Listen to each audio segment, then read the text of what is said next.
Hey folks, if you've been watching for a while, you'd know I've put the new X2D 100C through all kinds of different tests. Whilst I've been shooting with it, I've had the chance to shoot with the new 55 and 38, still not the new 90, as well as a bunch of the original generation lenses. So this is the 80mm f1.9 and the 35 to 75mm zoom, as well as the 45 and a bunch of different other lenses as well.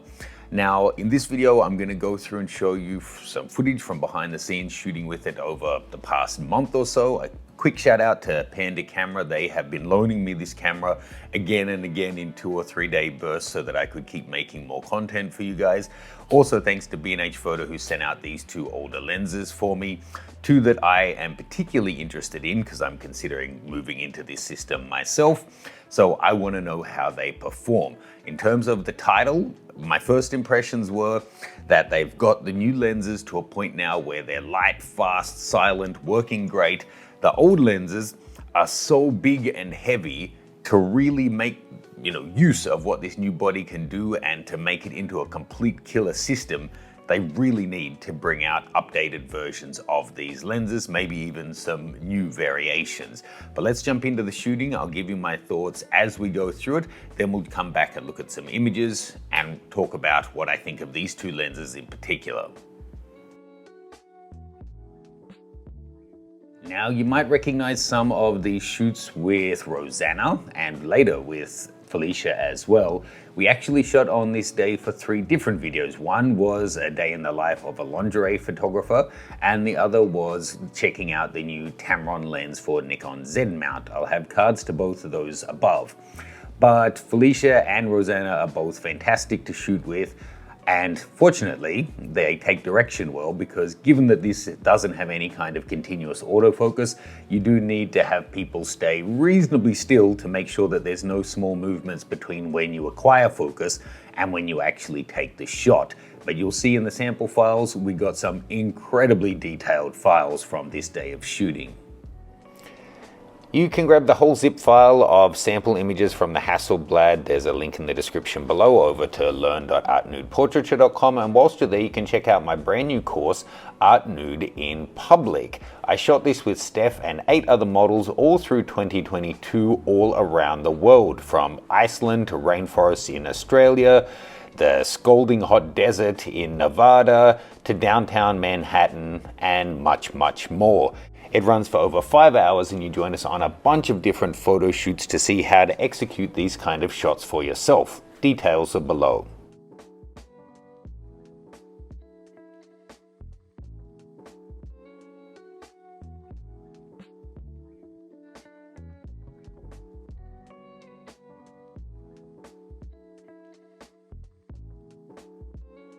So any hotel room, after a while, it starts to get a little bit stale. So I'm trying to work with this open glass bathroom they have. I've got all of our cell phones there shining lights at her because it's floor and ceiling lights here. So I'm not getting lots of hot spots on the glass, but I want that so we get some little pin lights to create an interesting effect. And then I have to say, it's not blazing fast, but the 80mm works just fine here, focusing through a couple of different pieces of glass to her face. And then by moving my position, so I've got this actual piece of glass lined up between my lens and her, we're getting some quite interesting refractions. And if you actually go for somewhere like you have the city in the background in focus and her out, it adds even more interesting effects with the combination of lights and refraction.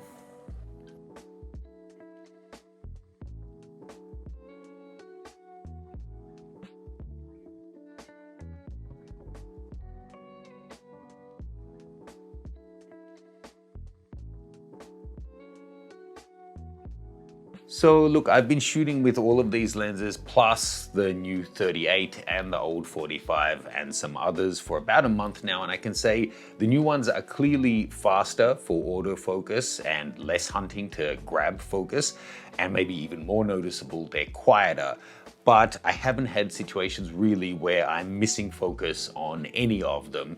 And I do think the new ones are the old ones are performing better on the X2D than they were on previous generations. But let's just set up a side-by-side test and show you how the focus speed and sound and the actual shutter is comparing the 55 to the 80 to the 35 to 75. First up, the 55mm, the new one.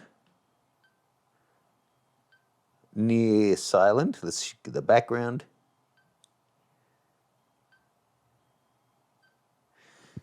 And let's hear the shutter sound.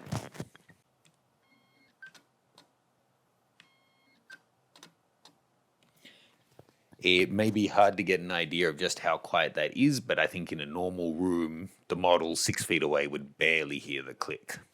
Here we are with the 80. This was always my favorite just because I'm a portrait length and a bokeh whore. So let's take a look here. Let's go to the background. And then back to her. Okay, now let's hear that noise nice and clear. Background.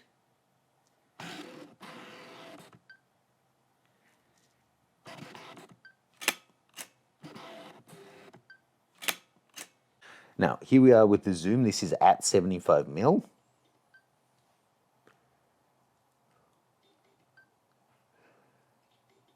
So the focus, you can hear it more, but it's not noisy. But the shutter is another matter.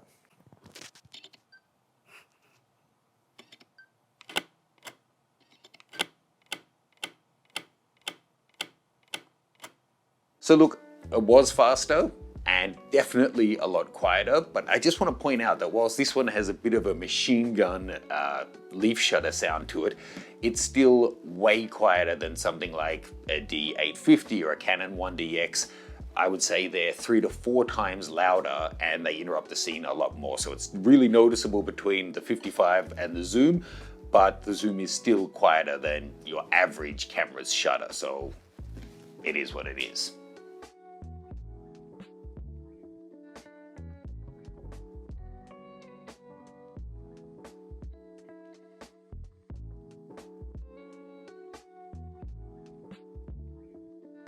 So the 80mm is slow.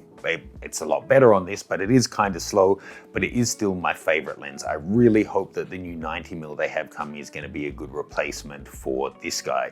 If you're using the Hasselblad X system, check out my expert setup guide. I went through and show you how to set it up for the first time, how to customize it, all the different variations you can go through to get the most out of it for your style of shooting.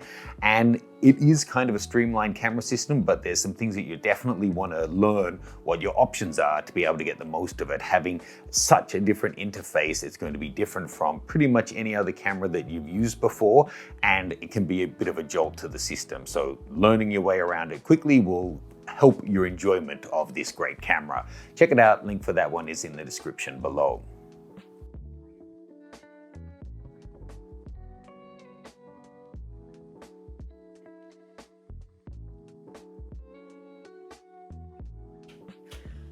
Man, I, like so many people, do love prime lenses for a good reason, but there are just some zooms that perform so great. The video camera lens we're using now, the Nikon 24-70 is just so good. Now, this doesn't give you the aperture of a prime lens, but honestly, at like 35, 55, most of the points through the focal range where there's an equivalent prime lens, it's performing so well, really comparable. I'll show you in the sample files at the end. I just wish it wasn't so goddamn big, because as good as the ergonomics are on this, this now becomes just as heavy as using like a flagship DSLR and a lens. It's monstrous, but it is tempting seeing it replaces so many primes. At the end of the day, it really just depends if the prime is all about image quality or if you need the extra light it's giving you or the softer background. Of course, by equivalence, you get a slightly softer background here anyway, but it is still, a 3.5 to 4.5. You're not going to get that loads of light that you'd get down at f2 or something.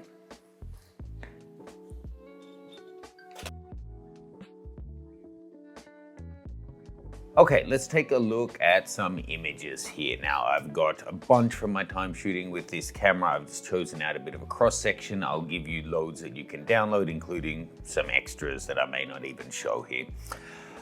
First thing I wanted to point out, this guy, the 35 to 75, I've never seen a lens that does this. When it comes into the editing software, it actually comes in at different focal lengths. So it represents at 35 mil, 40, 45, 50, 55, 60, 65, blah, blah, blah.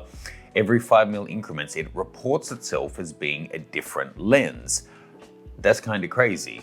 And it means that if you're actually at 48 mil, it's going to report 50, not 45 or 48. So just a funny little quirk there. So let's start out with the zoom lens, why not? And here's some different ones that I chose. So wide end, that was at f10, so these are in the middle of the day, and then zoomed in to give an idea of the kind of, that's been cropped at the top, but the width is right, of the kind of range you're getting on it. So it's 35, it's a bit shorter on the long end than a 24 to 70 once you apply the crop factor. Some shots here of Felicia on our different portrait shoots. This one at 75 mil, so at the long end, as we give it plenty of time to load up these huge images. You'll probably not see it in the YouTube compression, but when you see them downloaded for a zoom lens, it's pretty impeccable, the kind of image results that you're getting from this guy. That one at 40 mil, f3.5. It's really everything that you could hope for in a zoom lens. Here's some from just our most recent shoot. There, her playing with the Fuji camera. That's at 55 mil, f4.5, so we'll open up wider than that at 55 mil, but you were getting beautiful contrast, and as so many people have commented on in my previous videos, really nice skin tones coming through there as well. For almost all of this, unless I was using something particular, we had it using an auto white balance setting, so a couple of options there. Let's take a look at some of the 80 mil shots, because it really is a lens that I'm personally really interested in. Having said that, if the new 90 is going to be more like the 38 and 55 in terms of speed, quietness, and weight, I think I would be really tempted by that one, being a 90-2.5 versus an 81.9. There's a bit of a difference there, but I think it could work nicely. Taking a look at this one, you can't test, you know, a 5-figure camera system without taking cat photos. I think we're all agreed on that, right? So using Tyson's eyeball and little fur as a guide. Oh, just those little hairs around her mouth. Okay, you're not all cat lovers, I'll calm down. Some others from our earlier shooting, also with Rosanna. I'll make sure to include some of these. Some I won't zoom in on them. The bottom ones there, because YouTube will detect them and then I might get in trouble. But the 80 really, I just absolutely love the kind of results we're getting from this lens. It's not all just about sharpness, although I think in terms of sharpness and resolution, it's performing spectacularly well. But in terms of just it's a whole package, right? I just love how the files look. So the tone and the contrast and the fine detail when you're in there, even when it's not a high contrast shot, I think looks really, really lovely. The 55 mil, which is the one I have on here, we did a fair bit of street photography with this one, mixed light scenes, still doing quite well with the white balance. We did the studio shoot there, as well as some that was the hotel shoot, and then here's some in-studio ones as well. You know, there are times where I've just misfocused because it doesn't track at all, so then, you know, coming off and not I focus and then in that half a second she moves. That can be an issue. So as soon as this camera gets some kind of continuous or eye autofocus, I think it's going to be, the waiting lists are going to be even longer. Another cat, this time a street cat. And I think I'm in at about 300% zoom there, but still. And this one was when we were testing out the stabilization. You can see that it was shot at 1 second handheld. and the sharp areas are sharp. The guy in the distance, where is he? I lost him in the blur, is still sharp, but then anything that was moving like the bus is completely blurred out. Pretty epic stabilization. So make sure you download those sample files and you can check them out, pixel peep them for yourself. Now, just circling back on my idea about these lenses and that they're so big and heavy, I was looking at my range and thinking, this being a 35 to 75, it's just so big and heavy. But then when I put it beside my favorite Nikon Z lens, the 24 to 70, when it's zoomed out, it's actually longer than the Hasselblad one, but it is considerably lighter. But if I look back at the DSLR version that was even chunkier, bigger, and heavier than this one, it's actually really close to the Hasselblad one. So then it makes me think, well, for something that's designed for a baby medium format sensor, this is actually not too bad at all. And then if I'm looking at the 80mm, their fastest portrait lens, admittedly, this is an 80 1.9, not a 1.4 and not as long. But if we compare it to, say, the Nikon 105 1.4, there's really not a lot of difference in between them. So maybe it's not so much that the lenses are too big and too heavy in their own right. It's just that the body is so small and light and compact that it makes using lenses that size and weight difficult. So I still stand by the headline. I think that they do need to bring out new lenses. I'm really glad that I tested out the zoom. It is optically spectacular. Really funny that it reports the different focal lengths in that way. But if they were able to at least bring some weight savings, I mean, I know there's a limit. If you want this to be a certain aperture at a certain focal length for a certain sensor size, you can't just halve the size of the elements. It's going to need to be roughly this barrel diameter. Maybe it can get a little smaller, but hopefully they could bring down the weight of it a little bit. Then I would definitely be in for having a zoom in the kit with these guys. Let me know your thoughts after you've checked out the images, which of the different lenses that we've used, do any of them stand out for you, have a special character, that kind of thing. And that for now, I think, will be the end of my coverage of the X2D because I have to return it and I've got a bunch of trips coming up. And unfortunately, even if I were ready to pull the trigger and buy one, there's no stock anywhere. So that'll be it for now, but let me know what questions you have or any other testing that you'd like to see done, and I will get to it as soon as I can. Cheers, guys. Check out the files and the expert setup guide in the description below.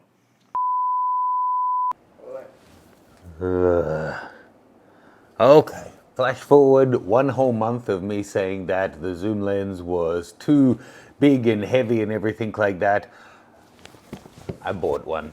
Having looked at the files more, I was really impressed with it. Yes, I wish that they will bring out a different one in future that's faster and maybe lighter, but I found a really great deal on this one when I was in Japan.